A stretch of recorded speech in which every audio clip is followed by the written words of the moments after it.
chiquillos, ¿cómo están? Espero que estén demasiado bien. Qué alegría poder estar hoy acá.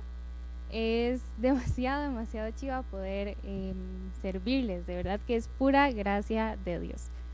El día de hoy me corresponde continuar con lo que es Hechos. Vamos a andar allá por lo que es Hechos 9 y les voy a contar una historia de uno de mis personajes favoritos en la Biblia. Es Saulo, al que más adelante se le cambia el nombre a Pablo, pero vamos a ver cómo fue que el Evangelio impactó a este personaje.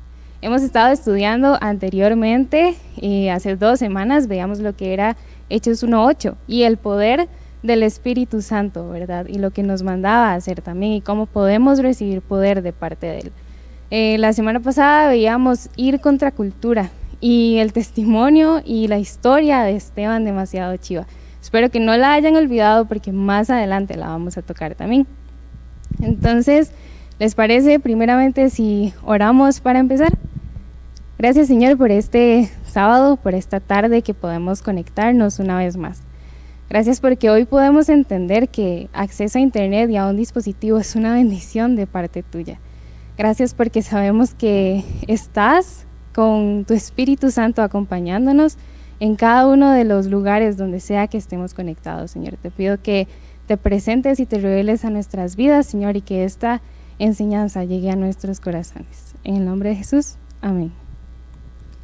Ok, vamos a ver 3 puntos del impacto del Evangelio. Voy a empezar con la historia de este personaje que les comentaba, se llama Saulo.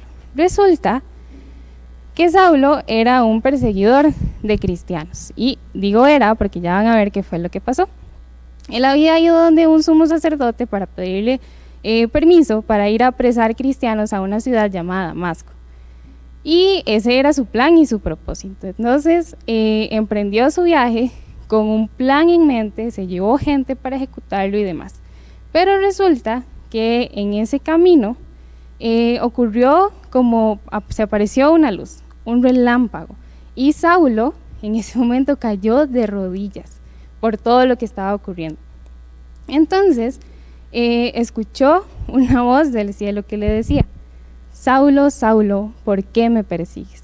Y entonces me imagino que en medio de todo lo que estaba ocurriendo, él llega y le responde: ¿quién eres, Señor? Y esa voz contesta: yo soy Jesús, a quien tú persigues. Esto lo podemos encontrar en Hechos 9, del 3 al 6. Imagínense lo impactante de la escena. Venía Saulo con el plan y el propósito de llegar a Damasco a apresar cristianos. ¿Quiénes son los cristianos? Hijos de Dios, discípulos de Jesús. Y Jesús se le cruza en el camino y le pregunta: ¿por qué me persigues? ¿Le ha pasado que está haciendo algo no tan bueno, que definitivamente no honra a Dios, y puede escuchar el susurro del Espíritu Santo como: ¿por qué está haciendo? ¿Por qué está haciendo eso? ¿Qué está haciendo usted ahí? Es una situación todavía más fuerte, ¿verdad? Se ven demasiados aspectos alrededor de la escena, pero estoy segura de que aún así, hoy el Señor se nos presenta de esa manera. Resulta que, bueno, la historia sigue y dice que después de que le dice que es el mismo Jesús a quien él está persiguiendo, le da una orden: levántate y entra en la ciudad, porque ahí se te dirá lo que tienes que hacer. En ese mismo pasaje, en Hechos 9, más adelante, está ocurriendo otra historia en paralelo. Está Ananías, que es un discípulo de Jesús, y el Señor le habla a Ananías también. Le dice que vaya a visitar a un tal Saulo de Tarso que está en tal dirección. Le da la dirección exacta de la casa donde está Saulo. Y le dice que Saulo está orando y ha visto en una visión que llega un tal Ananías a orar por él. Entonces Ananías, recordando el nombre de Saulo de Tarso, le dice a Jesús: Jesús, pero saben que ese no era el que andaba persiguiendo cristianos. Y entonces Jesús le dice, me parece demasiado maravilloso también, en los versículos del 15 al 19: ve, insistió el Señor, porque ese hombre es mi instrumento escogido para dar a conocer mi nombre, tanto a las naciones y a sus reyes, como al pueblo de Israel. Y tal vez no tiene mucho que ver con el tema que estamos viendo, pero subrayaba o anotaba a un lado de esto que nuestros peros tienen que pesar menos que los peros del Señor. Porque Ananías le estaba diciendo, pero este que está persiguiendo cristianos, yo soy uno, de fijo, me va a agarrar a mí, me va a encarcelar. Pero Jesús le respondió que tenía un propósito con ese perseguidor de cristianos. No seamos piedra de tropiezo para algo que el Señor quiere utilizarnos. ¿Okay? Y eso es, en resumen, la historia de Saulo. En resumen, vamos a seguir estudiándola. Ahora, ¿qué sucede? La enseñanza de hoy se titula El impacto del Evangelio. Pero, ¿qué sucede cuando nos impacta el Evangelio? Y aquí voy a hacer una pausa. Tal vez Evangelio es una palabra que hemos escuchado muchísimo. Si usted tiene el ratillo de venir a la iglesia, tal vez ya se lo han dicho, conocemos que existen lo que son los 4 evangelios, ¿verdad? Y que hay que compartir el Evangelio y demás, pero ¿qué es esto? Evangelio, en un resumen, son las buenas noticias. Las buenas noticias de parte de Dios, de que Jesús trae un plan de salvación y redención en nuestras vidas, y que ese plan se está trazando desde que la humanidad pecó hace miles de años, y que hoy podemos acceder a esa salvación por su gracia. Esas son las buenas nuevas que nos manda el Señor a contarle a la gente. Entonces, ¿qué pasa cuando esas buenas nuevas llegan a nuestras vidas? Resulta que podemos ver en contraste con la historia de Pablo 3 cosas. La primera de ellas es rendición, la segunda es obediencia y la tercera es transformación. Con rendición, volvemos a la historia de que venía Saulo con una intención a Damasco, pero Jesús se lo topó en el camino. Y Saulo no tuvo más remedio que, ante el poder con el que Jesús se le presentó, arrodillarse y rendirse ante él. Creo que les decía, ¿verdad?, que probablemente hemos tenido situaciones en las que el Señor se nos ha aparecido en momentos no tan buenos. Y una sabia decisión es decidir humillarnos ante Él, rendirnos ante Él. Ahora bien, con lo que es obediencia, está en los versículos del 8 al 9, que es cuando ya una vez Jesús le dijo, levántate y entra a la ciudad de Damasco, porque allí se te dirá lo que debes hacer. Saulo tenía 2 opciones, o devolverse a Jerusalén, que era donde venía, y no hacerle caso a Jesús, o hacerle caso a Jesús y seguir su camino a Damasco dejando a un lado sus planes. Y resulta que eso fue lo que hizo. De hecho, cuando Saulo se levanta, está ciego y ocupa la ayuda de la gente que venía con él. Y dice la historia que entonces pues lo levantaron y caminaron con él a Damasco, y allí lo llevaron y se quedó allí 3 días. ¿Okay? Y ocurre también un proceso de transformación. ¿Se acuerdan de Ananías? Y que el Señor le dijo, y que él le puso un pero pesó más el pero del Señor. Resulta que, bueno, Ananías no podía decirle que no, ya lo que Jesús le había dicho. Y oró por Saulo en este momento. Y impuso sus manos sobre él. Dice la Biblia que en ese momento recobró la vista, recibió al Espíritu Santo, fue bautizado y hasta comió, porque estaba en ayuno.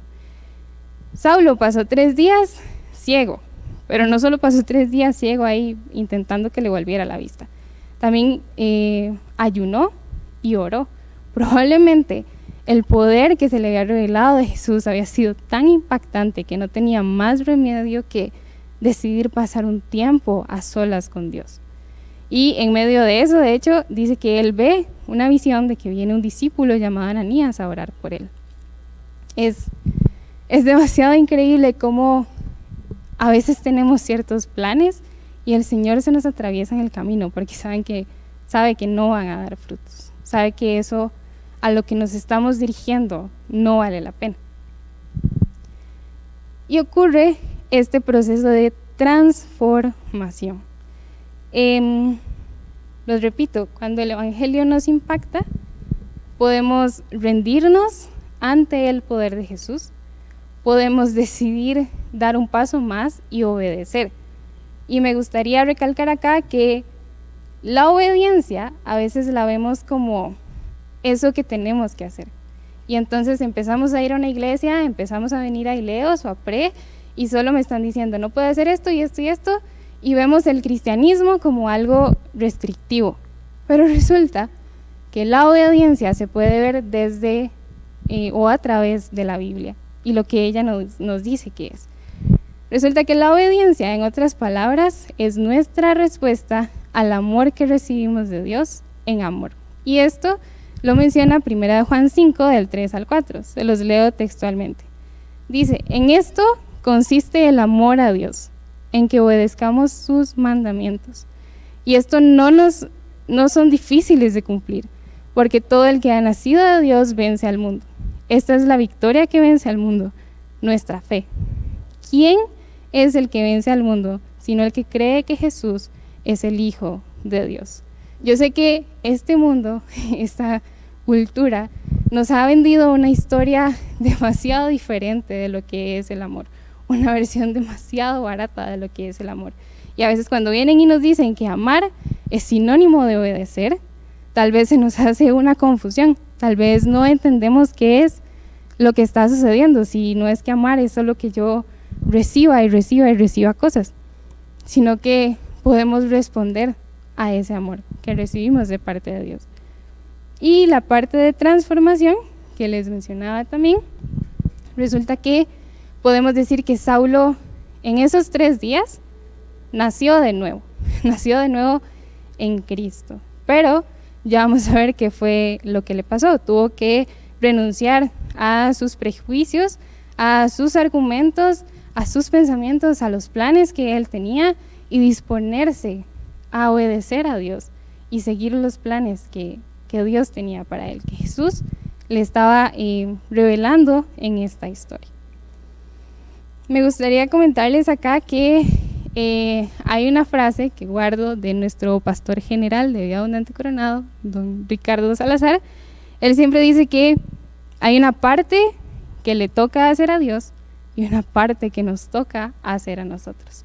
Para pasar por un proceso de rendición, obediencia y transformación y que el Evangelio impacte nuestras vidas, lo primero que tenemos que hacer es disponernos nosotros, disponer nuestro corazón. Y me gustaría que vayamos a Santiago 1:21, que dice, dejen de hacer lo malo, pues ya hay mucha maldad en el mundo. ¿Cuántos están de acuerdo con eso? Hacer lo malo es como andar vestido con ropa sucia. Yo estoy segura de que algunos de ustedes guardan sus jeans y los usan 2 o 3 veces, pero tal vez más de eso ya no se vean tan bien. Más bien, reciban con humildad el mensaje que Dios les ha dado. Ese mensaje tiene poder para salvarlos. Es que no se trata de darle 5 minutos a Dios en la mañana, de leer solo el versículo de la Biblia y ya con eso tengo, de conectarme a la reunión de pre y leo, e irme a comer y hacer otra cosa. Es un mensaje importante que tenemos que escuchar. Es un mensaje que tiene a través de Jesús el poder para salvarnos, pero tenemos que decidir nosotros dejar atrás de la maldad, dejar nosotros de hacer lo malo, dejar de andar vestidos con la ropa sucia de nuestra naturaleza pecaminosa y decidir realmente seguir a Cristo, realmente aceptar ese mensaje de salvación con humildad y disponernos también a compartirlo. Esta es la parte que nos toca hacer a nosotros, pero la buena noticia es que no estamos solos en esto. En Corintios, ya les digo dónde, 2 Corintios 3:18 dice, así que todos nosotros, a quienes nos ha sido quitado el velo, como a Saulo las escamas de sus ojos, podemos ver y reflejar la gloria del Señor. El Señor, quien es el Espíritu, nos hace más y más parecidos a Él, a medida que somos transformados a su gloriosa imagen. Podemos ver acá que esto es la acción del Espíritu Santo de Dios en nuestra vida. No es nada más que eso. Nosotros nos disponemos y le entregamos nuestra vida al Señor y Él es quien empieza a transformarnos a su imagen, a su semejanza, para que nosotros podamos reflejar su gloria. Y no es para que nos vuelvan a ver y digan, ay, qué chiva, esta persona demasiado carga, sino para que a través de la gloria de Dios reflejada en nuestras vidas, Él pueda recibir gloria de las personas a nuestro alrededor. De eso se trata. Y esa es la buena noticia, que podemos disponernos y que el Señor va a volver a ver nuestro corazón dispuesto y va a responder a esa disposición. Y así es como podemos dejar que el Evangelio realmente impacte nuestras vidas. ¿Por qué? Porque puede ser que usted esté conectado a esta reunión porque sus papás le dijeron, porque un amigo le pasó el link y todavía no ha entendido por qué está aquí, o simplemente porque estaba ahí en alguna red social y le apareció en el en vivo y le pareció curioso. Pero resulta que si usted dispone su corazón, el Evangelio hoy, ya en este momento, puede impactarlo. Que lo que esté pasando a su alrededor no sea una distracción para estar escuchando la voz de Dios. Okay. Y resulta que, bueno, en este proceso en el cual el Evangelio puede llegar a impactar nuestras vidas, no estamos solos, aunque parezca lo contrario. ¿Por qué les digo esto? Resulta que cuando Saulo viene y recibe el Espíritu Santo y recibe su propósito, que es ir a predicar a las naciones, a sus reyes y al pueblo de Israel, él empieza a hacerlo, justo ahí, empieza a predicar en el nombre de Jesús. Pero dice más adelante en Hechos 9, si lo tienen por ahí, quieren ir leyendo, a partir del versículo 19, que en Damasco pasaba varios días con los discípulos y empezó a predicar en las sinagogas, afirmando que Jesús era el Hijo de Dios. Pero en el versículo 21 dice que todos los que le oían quedaban asombrados y preguntaban, ¿no es este el que en Jerusalén perseguía a muerte a los que invocan ese nombre? ¿Y no ha venido aquí para llevarse los presos y entregarlos a los jefes de los sacerdotes? Y lo ponía en contraste con la actualidad. Puede ser que nosotros tengamos amigos, entre comillas, que son nuestros amigos para portarnos mal. Dígase aquellos con los que, no sé, vamos a una fiesta o consumimos alcohol y drogas, o con los que nos pasamos videos un poco pasados de tono o tenemos conversaciones que no deberíamos de tener. Y tal vez de un pronto a otro el Evangelio impactó nuestra vida y queremos cambiar, queremos ser diferentes. Y estas personas se van a volver justo como le pasó a Saulo, y nos van a decir, pero usted no era ese que se juntaba con nosotros, no era usted el que nos decía, reunámonos a tal hora para hacer esto, o el que nos pasaba esos videos por el grupo de WhatsApp, o lo que usen ahora, ya no sé qué usan, pero ese, el que nos incitaba más bien a hacer lo malo. ¿Qué le pasa, verdad? Y eso es completamente normal y es completamente esperable de las personas con las que hacíamos esas cosas. Pero resulta que puede ser que venga también de parte de las personas con las que estamos intentando hacer nuevas amistades, con las que estamos intentando entrar y sentirnos en familia de nuevo. La mala noticia, y sé que no debería ser así, es que puede pasar en la iglesia también, y le pasó a Saulo. Resulta que la iglesia todavía no es perfecta, porque los que el Señor por su gracia ha dispuesto que acá les sirvamos, no somos perfectos. Y les voy a compartir un consejo que me dio mi mamá hace mucho tiempo y de vez en cuando me lo repite. Hay que tener la mirada puesta en Dios y no en la gente de la iglesia, porque ellos fallan, pero Dios no. Entonces sí, podemos ser ejemplo, los servidores, los voluntarios que ustedes ven acá los fines de semana, podemos ser ejemplo para ustedes, pero también podemos meter la pata. Entonces intenten copiar aquello que es bueno. ¿Por qué les digo esto? Resulta que en Hechos 9:26 dice que cuando llegó a Jerusalén, está hablando de Saulo, trataba de juntarse con los discípulos, los seguidores de Jesús, la iglesia de ese momento, pero todos tenían miedo de él, porque no creían que de veras fuera discípulo. Y eso nos puede pasar, puede ser que vengamos a la iglesia y alguien de la iglesia nos conozca y haya conocido nuestros malos pasos y esté así como, ¿qué le pasa, verdad? Porque está viniendo aquí, aunque no debería ser. No estoy diciendo que sea normal y que sea lo que se tiene que hacer, Pero es que escuchen y díganme si no, ustedes también tendrían miedo de que Saulo ahora esté con ustedes. Saulo mismo dice de él en Hechos 22, 4 y 20 y en Hechos 26, 9. Perseguí a muerte a los seguidores del camino. El camino era como la iglesia de ese momento.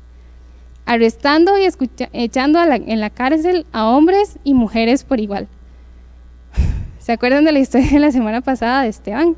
Y cómo en medio de su muerte hizo ponerse de pie a Jesús a la derecha del Padre. Es una escena increíble donde se me para el pelo de acordarme. Acuérdense de eso y escuchen esto. Cuando se derramaba la sangre de tu testigo Esteban, ahí estaba yo, dice Pablo, dando mi aprobación y cuidando la ropa de quienes lo mataban. Yo mismo estaba convencido de que debía hacer todo lo posible para combatir el nombre de Jesús de Nazaret. Dígame si no, los discípulos tenían razón de tener miedo de que este loco, si lo podíamos ver así, que andaba persiguiendo cristianos y aprobando que les mataran y los sacrificaran, ahora quisiera ser parte de ellos. Pero no estamos solos.